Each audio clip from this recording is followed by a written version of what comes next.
വളവണ്ടത്തെ മോഷണം കേരളത്തിൻ്റെ മുഴുവൻ ശ്രദ്ധയിൽപ്പെട്ടതാണ്. കാരണം ആ വീട്ടിൽ നിന്ന് 300 പവനും 1 കോടി രൂപയാണ് മോഷണം പോയത്. KP അഷ്റഫ് എന്ന അരിക്കച്ചവടക്കാരൻ അദ്ദേഹത്തിൻ്റെ വീട്ടിൽ നിന്നാണ് ഈ മോഷണം പോയത്. ഈ മാസം 20-ാം തീയതി തന്നെയാണ് ആ മോഷണം. രാത്രിയിൽ KP നൗഷാദും കുടുംബവും അവർ മധുരയിൽ ഒരു വിവാഹത്തിന് പോയി. 19-ാം തീയതി 20-ാം തീയതി തന്നെ മോഷണവും നടന്നു. 3 പേരും മതിൽ ചാടി കടന്ന് പോകുന്ന ദൃശ്യം CCTVയിൽ നിന്ന് ലഭിച്ചിട്ടുമുണ്ട്. വീടിനകത്ത് സൂക്ഷിച്ചിരുന്ന അവരുടെ ബെഡ്റൂമിൽ സൂക്ഷിച്ചിരുന്ന അലമാര തുറന്നു. ആ അലമാരയ്ക്കകത്തിരുന്ന ഒരു താക്കോലെടുത്ത് മറ്റൊരു മുറിയിലിരുന്ന ലോക്കർ തുറന്ന് ലോക്കറിൽ നിന്ന് 300 പവൻ അദ്ദേഹത്തിൻ്റെ ഭാര്യയുടെയും മകളുടെയും ആഭരണങ്ങൾ സൂക്ഷിച്ചിരുന്നതാണ്. 1 കോടി രൂപ ബിസിനസ് സംബന്ധമായി അദ്ദേഹത്തിന് മിക്കവാറും ദിവസം കയ്യിൽ വരുന്നു പോകുന്നതാണ്. അപ്പോൾ അതുകൊണ്ട് 1 കോടി രൂപ അദ്ദേഹം ഹോൾസെയിൽ കച്ചവടക്കാരനാണ്. അരിയുടെ 4-5 കടകളുണ്ട്. ഡെയിലി കളക്ഷൻ വരുന്നതാണ്.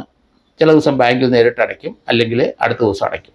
അതുകൊണ്ട് 1 കോടി രൂപ വീട്ടിൽ സൂക്ഷിച്ചതിന് കുറ്റം പറയാൻ ഒക്കില്ല. കാരണം വലിയ ബൃഹത്തായ വീടും ആണ് അദ്ദേഹത്തിന്. വീടിൻ്റെ തൊട്ടടുത്ത് അദ്ദേഹത്തിൻ്റെ ചില ജീവനക്കാർ, കടയിലെ ജീവനക്കാർ തൊട്ടടുത്ത് താമസിക്കുന്നുണ്ട്. അവരാരും ഇത് അറിഞ്ഞില്ല. ഇപ്പോൾ അവിടെ ഒരു പുതുമ വന്നത് കഴിഞ്ഞ ദിവസവും മോഷണം നടന്നതിൻ്റെ അടുത്ത ദിവസവും രാത്രി അവിടെ വീണ്ടും ഒരു കള്ളൻ കയറി. അപ്പോൾ അത് എല്ലാവരും അതിശയപ്പെടുത്തി. അയാളുടെ വിരലടയാളം കിട്ടിയിട്ടുണ്ടാവും. ആ വീടിൻ്റെ പരിസരങ്ങളിലൊക്കെ ധാരാളം മോഷണ ശ്രമങ്ങളും മോഷണവും നടന്നിട്ടുണ്ട്. അതൊക്കെ നാട്ടിലുള്ള ചെറിയ ചെറിയ കള്ളന്മാരായിട്ടാണ് എനിക്ക് തോന്നുന്നത്. ഇത് ആ വീട്ടിൽ നിന്ന് അവരുടെ പുറകുവശത്തെ ഗ്രില്ല് അത് അടിച്ചു പൊളിച്ച് ആ വഴി കയറിയിരിക്കുകയാണ്. ആ വീടിൻ്റെ മുൻവശത്തെ വാതിലും പിൻവശത്തെ വാതിലും പൊളിക്കാനൊരു ശ്രമം നടന്നിട്ടുണ്ട്. അത് വിജയിച്ചില്ല. 3 പേരാണ് ഗേറ്റ് ചാടിക്കടന്ന് വീടിൻ്റെ പിന്നിലേക്ക് പോയത്. പിന്നിൽ നിന്നാണ് ഓപ്പറേഷൻ. അവിടുത്തെ ഗ്രില്ല് അവർ എക്സ്പെർട്ട് ആയതുകൊണ്ട് ഗ്രില്ലുകൾ മുഴുവൻ അഴിച്ചു മാറ്റി ആ വഴിയാണ് കയറിയിരിക്കുന്നത്. എൻ്റെ കാഴ്ചപ്പാടിൽ ഇത് നമ്മളിപ്പം ഓരോ സംസ്ഥാനത്തു നിന്നും കേരളത്തിൽ വന്ന് മോഷണം നടത്തുന്നവരെല്ലാം കുറുവ സംഘം എന്നാണ് നമ്മൾ പറയുന്നത്. നമ്മൾ ആലപ്പുഴയിൽ ഇപ്പം കുറുവ സംഘത്തിനെ കണ്ടു. കേരളത്തിൽ പല മോഷണങ്ങളും നടത്തിയിട്ടുണ്ട്. ഇതുപോലെയുള്ള കുറുവ സംഘം എന്ന് പറഞ്ഞാൽ ഒരു ഗ്രാമത്തിൽ തന്നെ കുലത്തൊഴിലായിട്ട് ഈ മോഷണം നടത്തുന്ന ആൾക്കാരെ ഉദ്ദേശിച്ചാണ് കുറുവ സംഘം എന്ന് പറയുന്നത്. ഏതായാലും ഈ കേസിൻ്റെ ഈ വളപട്ടണത്തെ KP അഷ്റഫിൻ്റെ വീട്ടിലെ മോഷണത്തിൻ്റെ മോഡസ് ഓപ്പറാൻഡി നോക്കിക്കഴിഞ്ഞപ്പം അത് ബംഗാൾ മുർഷിദാബാദിലെ ഗാങ് ആണെന്നാണ് ഞാൻ കരുതുന്നത്. കാരണം അവർ നേരത്തെ കേരളത്തിൽ ഓപ്പറേറ്റ് ചെയ്തിട്ടുണ്ട്. ആ മുർഷിദാബാദ് ഗാങ് 3 പേരാണ് അതിൽ മെയിനായിട്ട്. അവർ ഫ്രീക്വൻ്റ് ആയിട്ട് ഇന്ത്യയിലെ എല്ലാ റെയിൽവേ സ്റ്റേഷനുകളിലും അല്ലെങ്കിൽ എല്ലാ ട്രെയിനിലും കയറി ഇറങ്ങി സഞ്ചരിക്കും. ട്രെയിനിൽ സൗകര്യം കിട്ടുമെങ്കിൽ ജ്യൂസ് കൊടുത്ത് മയക്കി ഓരോരുത്തരുടെ ബാഗിലുള്ള ആഭരണങ്ങളും ക്യാഷും അടിച്ചെടുക്കാൻ വളരെ വിദഗ്ധരാണ്. ഇവർ വെൽ ഡ്രസ്ഡ് ആയിരിക്കും. ഫുൾ സ്ലീവ് ഇട്ട് നടക്കുകയുള്ളൂ. ഇവർ മൊബൈൽ ഫോൺ ഉപയോഗിക്കാറില്ല. അവർ 3 പേരാണ് സ്ഥിരം നടക്കുന്നത്. ആ 3 പേരിലെ ബംഗാളിൽ മുർഷിദാബാദിലുള്ള ആ ബലിയ ദംഗക്കാരനായ ഷൗക്കത്ത് അലി, അയാൾക്ക് 49 വയസ്സ്. അന്ന് ഇപ്പോൾ ഒരു 50-51 വയസ്സുണ്ടാവും. ഷൗക്കത്ത് അലിയുടെ സുഹൃത്താണ് കൽക്കട്ട കാളിഘട്ടിലുള്ള MD കെയീം. മറ്റൊരാൾ അയാൾ മുർഷിദാബാദുകാരനാണ്. അയാളും ഇവർ 3 പേരും 49-50 വയസ്സ് പ്രായമുള്ളവരാണ്. ഈ ഗേറ്റ് ചാടിക്കിടന്നവരുടെ പ്രായം നമുക്കറിയാം, ഉദ്ദേശം. പോലീസ് അത് ശ്രദ്ധിക്കണം. അവർ ചെറുപ്പക്കാരാണോ പ്രായം കുറഞ്ഞവരാണോ 10-40 അല്ല 50 വയസ്സിനടുത്ത് പ്രായം തോന്നിക്കുമെങ്കിൽ ഈ ബംഗാൾ ഗാങ്ങിനെ തന്നെ നോക്കണമെന്നാണ് ഞാൻ പറയുന്നത്. കാരണം അവരുടെ മോഡസ് ഓപ്പറാൻഡി അന്വേഷണ രീതിയിലേക്ക് തന്നെ. അവർ മൊബൈൽ ഉപയോഗിക്കില്ല. അവർ മുഖം മറച്ചേ വരുള്ളൂ. അവർ റെയിൽവേ സ്റ്റേഷൻ്റെ അല്ലെങ്കിൽ റെയിൽവേ ട്രാക്കിന് അടുത്തുള്ള വീട്ടിലേക്ക് കയറുള്ളൂ. അവർ നിരന്തരം അവരിങ്ങനെ മോഷണം നടത്തുന്നവരാണ്. വീടുകളിൽ കയറും. വലിയ മോഷണങ്ങൾ നടത്തുന്നവരാണ്. അതുകൊണ്ട് ഇവരെ നേരത്തെ റെയിൽവേ പോലീസിലൊരു ഇൻസ്പെക്ടർ ഇവരെ പിടിച്ചിട്ടുണ്ട് കേരളത്തിൽ. റെയിൽവേയിലെ അവർ സഞ്ചരിക്കുന്ന സമയത്ത് ബാഗിനകത്ത് നിന്ന് മോഷണം നടത്തിയത്. പക്ഷെ അവരെ കൽക്കട്ടക്കാരാണ്, മുർഷിദാബാദുകാരാണ്. അവരൊരു അഡ്രസ്സ് കൊടുത്തിരിക്കുന്ന ഒരെണ്ണം വള്ളത്തോൾ നഗർ തൃശ്ശൂരാണ്. അതിനകത്ത് 3 പേരുടെ അഡ്രസ്സ് ആവശ്യമുള്ള ഒരാളുടെ പേര് കെയ്യീമിൻ്റെ പേരിൽ ഒരു റിസർവേഷൻ കൽക്കട്ടയിൽ നിന്ന് നടത്തിയിരിക്കുന്നു. ആഗ്രയിൽ നിന്ന് പിന്നീട് അവർ ഹൈദരാബാദിലേക്ക് പോയി, പിന്നെ ചെന്നൈക്ക് പോയി, ചെന്നൈയിൽ നിന്ന് വീണ്ടും ബോംബെക്ക് പോയി. ഇങ്ങനെ ഫ്രീക്വൻ്റ് ആയിട്ട് വെൽ ഡ്രസ്ഡ് ആയിട്ട് നടക്കുന്നവരാണ്. അവരെപ്പോഴും അവരുടെ ഡ്രസ്സുകൾ മാറ്റിക്കൊണ്ടേയിരിക്കും.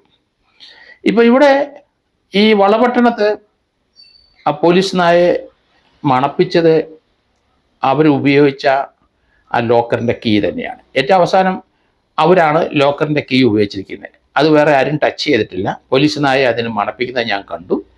അത് വീണ്ടും റെയിൽവേ ട്രാക്കിൽ കൂടെ പോയി വളപട്ടണം റെയിൽവേ സ്റ്റേഷനിൽ ചെന്നിരിക്കുന്നു. അപ്പോൾ ട്രെയിൻ കയറിപ്പോയി എന്ന് അനുമാനിക്കേണ്ടിയിരിക്കുന്നു. അതുകൊണ്ട് ഈ നാട്ടിലുള്ള സാധാരണ കള്ളന്മാരോ ബന്ധുക്കളോ ആണെന്ന് എനിക്ക് തോന്നുന്നില്ല. ഇപ്പം തന്നെ ഒരാൾ അവിടെ കയറിയിരിക്കുന്നത് അത് ലോക്കൽ കള്ളനാണ്, അടഞ്ഞു കിടക്കുന്ന വീട്ടിൽ കയറും. അപ്പോൾ അതും ഇതുമായിട്ട് ബന്ധപ്പെടുത്തേണ്ടതെന്നാണ് ഞാൻ പറയുന്നത്. അതുകൊണ്ട് വീടുമായിട്ട് ബന്ധമുള്ളവരെ എലിമിനേറ്റ് ചെയ്യേണ്ട ഒരു അടിയന്തരമായ ആവശ്യം തന്നെയാണ്. എങ്കിലും മറ്റുള്ളവരിലേക്ക് പോകാൻ പറ്റുള്ളൂ. ഏതായാലും ഈ ഒരു ഗ്യാങ്ങിനെ നോക്കുന്നതാണ് നല്ലതെന്നാണ് എനിക്ക് തോന്നുന്നത്. അതുപോലെ തന്നെ പച്ചക്കറി വിൽപ്പന നടത്തി ഓരോ സ്ഥലങ്ങളിൽ വീട് കണ്ടെത്തി മോഷണം നടത്തുന്ന ഒരു ഗ്യാങ്ങിനെ കേരളത്തിൽ പിടിച്ചിട്ടുണ്ട്. അത് തീർച്ചയായിട്ടും അത് നോക്കണം. അവർ നേരത്തെ വയനാട്ടിൽ ആയിരുന്നു അവിടെ പച്ചക്കറി വിറ്റുകൊണ്ടിരുന്നത്. അവർ 2 പേരാണ്. ആ 2 പേരെ ഈ കേസിലേക്ക് നോക്കേണ്ടിയിരിക്കുന്നു. അവരെ അറസ്റ്റ് ചെയ്തത് ബത്തേരിയിൽ നിന്നാണെന്ന് തോന്നുന്നു. അവിടെ ഒരു 73 പവനും 30 ലക്ഷം രൂപയും ഇവർ മോഷ്ടിച്ച ഒരു കേസിലേക്ക് അവരെ അറസ്റ്റ് ചെയ്തിട്ടുണ്ട്. അതുകൊണ്ട് അവരെ ഒരു വർഷങ്ങളായിട്ട് കേരളത്തിലുള്ളവരാണ്. ഈ ഒരു ഇതുപോലെയുള്ള മോഷണങ്ങളാണ് അവർ സാധാരണഗതി ചെയ്യുന്നത്. അപ്പോൾ അതുകൊണ്ട് അവരെ ഈ കേസിനകത്ത് തീർച്ചയായിട്ടും നോക്കണം. അതുപോലെ തന്നെ നമുക്കറിയാം കുറുവാ സംഘങ്ങൾ പല വിധത്തിലും പല രീതിയിലും മോഷണം നടത്തും. കേരളത്തിൽ ഇപ്പോൾ ആലപ്പുഴ നടത്തിയ കുറുവാ സംഘം അവർ തമിഴ്നാട്ടുകാരാണ്, തിരുച്ചിറപ്പള്ളി ബേസ്ഡാണ്. അപ്പോൾ അതുപോലെ ഓരോ സ്റ്റേറ്റിൽ നിന്ന് ഇതുപോലെ വരും. ബംഗാളിൽ അവിടെ ജലാങ്കി എന്ന് പറഞ്ഞ സ്ഥലത്തുനിന്ന് ഒരു ഗ്യാങ് വരുന്നുണ്ട്. ജാർഖണ്ഡിലെ ജംതാര അവരിപ്പോൾ ഓൺലൈൻ തട്ടിപ്പിലേക്ക് പോയി കഴിഞ്ഞു.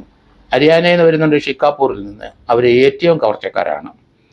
അപ്പം ഓരോരുത്തരും ഓരോ മോഡസ് ഓപ്പറാൻഡി സ്വീകരിച്ച് വരുന്നവരാണ്. എല്ലാ സ്റ്റേറ്റിലും ഇവരുണ്ട്. ഏതായാലും ബത്തേരിയിലെ 71 പവനും 30 ലക്ഷവും കവർച്ച ചെയ്തത് പച്ചക്കറി വിൽപ്പനക്കാരനായ അബ്ദുൽ കരീമും അബ്ദുൽ ലത്തീഫ് എന്ന് പറഞ്ഞ 2 പേരായിരുന്നു. അവരെ അറസ്റ്റ് ചെയ്തിട്ടുണ്ട് കേരളത്തിൽ 2021. അതുകൊണ്ട് അവരെ ഈ കേസിനകത്ത് തീർച്ചയായിട്ടും അവരെ കോംപ്ലിസിറ്റി നോക്കണം.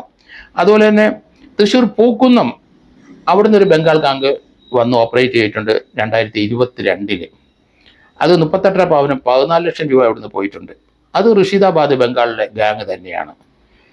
അവർ റെയിൽവേയിലും മോഷണം നടത്തും. അതുകൊണ്ട് ആ ഗാങ്ങിനെ പ്രത്യേകം നോക്കാനുണ്ട്. എന്തായാലും ഇപ്പോഴത്തെ രണ്ടാമത് ആ വീട്ടിൽ ഒരു മോഷണ ശ്രമം ഒറ്റയ്ക്ക് ഒരാൾ ചെയ്തിരിക്കുന്നത്, അത് എന്തായാലും ഈ മോഷണം അറിയാതെ വരുന്ന ചില കള്ളന്മാരായിട്ട് എനിക്ക് തോന്നുന്നത്. അതുപോലെ ഒറ്റയ്ക്ക് മോഷണം നടത്തിയതാണ് ബംഗാൾ ഗുരുവായൂർ കോട്ടപ്പടിയിലെ ഒരു KP ബാലൻ എന്നെനിക്ക് ഓർമ്മ. KP ബാലൻ്റെ വീട്ടിൽ ഒരു മോഷണം ഒറ്റയ്ക്ക് ഒരു ബംഗാളുകാരൻ നടത്തിയിട്ടുണ്ട്. 14/5/2018 എൻ്റെ ഒരു ഓർമ്മ. അപ്പോൾ അതും ശ്രദ്ധിക്കണം. 371 പവനും 2 ലക്ഷം രൂപയാണ് അവിടുന്ന് പോയത്. അതുകൊണ്ട് ഈ 300 പവൻ്റെക്കാട്ടിലും കൂടുതൽ പോയ ഒരു കേസ് കേരളത്തിലുണ്ട്.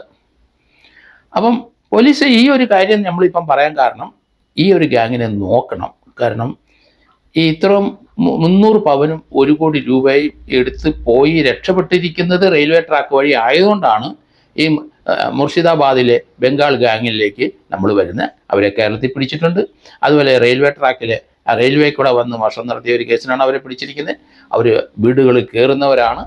അതുപോലെ തന്നെ ഈ പച്ചക്കറി വിൽപ്പനക്കാരന് അത് നോക്കണം. വയനാട്ടിലെ ബത്തേരിയിലെ ഒരു മോഷണത്തിന് അവരെ അറസ്റ്റ് ചെയ്തിട്ടുണ്ട്. ഏതായാലും വളപട്ടണത്തെ ഈ മോഷണം അടിയന്തരമായിട്ട് പോലീസ് വളരെ സിസ്റ്റമാറ്റിക് അന്വേഷിച്ച് അത് കണ്ടെത്തണം, അവരെ പിടിക്കണം. കാരണം കേരളത്തിൽ ഇത് റിപ്പീറ്റ് ചെയ്തുകൊണ്ടിരിക്കുകയാണ്. അതുപോലെ മലയാളികൾ എപ്പോഴും അവർ ബാങ്കിൽ പണം ഇടുന്നതിന് പകരം സ്വർണം വാങ്ങിച്ച് സൂക്ഷിക്കുന്ന പതിവുണ്ട്. അത് എത്ര പറഞ്ഞാലും അവർ വീടുകളിൽ തന്നെ സുരക്ഷിതമായിട്ട് ഒരു വീട്ടിൽ തന്നെ ഉണ്ടാവും. ഇടയ്ക്കങ്ങ് ടെമ്പററി ആയിട്ട് മാറുന്ന സമയത്ത് അടിച്ചുകൊണ്ട് പോകുന്ന കാഴ്ചയാണ് നമ്മൾ കാണുന്നത്. അതുകൊണ്ട് കഴിവുള്ളിടത്തോളം ഗോൾഡ് ലോക്കറിൽ വെക്കുക, ക്യാഷും ബാങ്കിലിടാൻ ശ്രമിക്കുക. കുറേയൊക്കെ ഉണ്ടെങ്കിൽ നിങ്ങളുടെ കൈവശം തന്നെ കൊണ്ടു നടക്കുന്നതാണ് നല്ലത്. അതും റിസ്ക്കിയാണ്. കേരളത്തിൽ പണം എവിടെയുണ്ട്, സ്വർണം എവിടെയുണ്ടെന്നൊക്കെ അന്വേഷിച്ച് നടക്കുന്ന വളരെയധികം ആൾക്കാരും നാട്ടുകാരും പയ്യന്മാരും ഒക്കെ ഉണ്ട്. അതുകൊണ്ട് അവർ തന്നെ ഓപ്പറേറ്റ് ചെയ്യണമെന്നില്ല, അവർ വിവരം വേറെ ആർക്കെങ്കിലും പാസ് ഓൺ ചെയ്ത് അവിടുന്ന് ആളെ വരുത്തി ചെയ്യിക്കുന്ന ധാരാളം സംഘങ്ങളും കേരളത്തിലായി കഴിഞ്ഞു. അതുകൊണ്ട് ഇന്ത്യയിലെ എല്ലാ സ്റ്റേറ്റിനെക്കാട്ടിലും കൂടുതൽ സ്വർണം ശേഖരിച്ചിരിക്കുന്ന കേരളത്തിലാണ് എന്നാണ് പൊതുവെ ഒരു ധാരണ. കള്ളന്മാരുടെ ഇടയിൽ എല്ലാവർക്കും അറിയാം. അത് ഏത് പാവപ്പെട്ട ആളുകൾ ചെറ്റപ്പുരയിൽ കയറിയാലും ഒരു ചെറിയ മാല അല്ലെങ്കിൽ ഒരു കമ്മൽ അത്രയെങ്കിലും ഇടും. ഒരു പവനും 2 പവനും എങ്കിലും, പട്ടിണി കിടക്കുന്ന വീടായാലും ശരി 2 പവനെങ്കിലും കാണും. കയറിയാൽ തീർച്ചയായിട്ടും 1 ലക്ഷം രൂപയുടെ സാധനം ഇങ്ങനെ പോന്നു കഴിഞ്ഞു. അതുകൊണ്ട് മലയാളികൾ ശ്രദ്ധിക്കണം. കഴിവുള്ളിടത്തോളം ബാങ്കിനെ ആശ്രയിച്ച് ലോക്കറിൽ കൊണ്ടുവെക്കുക, അല്ലെങ്കിൽ ചെറിയ എമൗണ്ടിന് പണയം വെച്ചാലും മതിയല്ലോ, അത് അവരെ സൂക്ഷിച്ചോളും. ബാങ്കിലെ പലിശയ്ക്ക് കൂടുതൽ പലിശ മോഹിക്കരുത്, അവരവരുടെ പണം വീട്ടിൽ സൂക്ഷിക്കരുത്. കഴിവുള്ളിടത്തോളം അക്കൗണ്ടിൽ മണിയാണെങ്കിൽ അത് തീർച്ചയായിട്ടും ബാങ്കിൽ തന്നെ വെക്കുന്നതാണ് ഉത്തമം.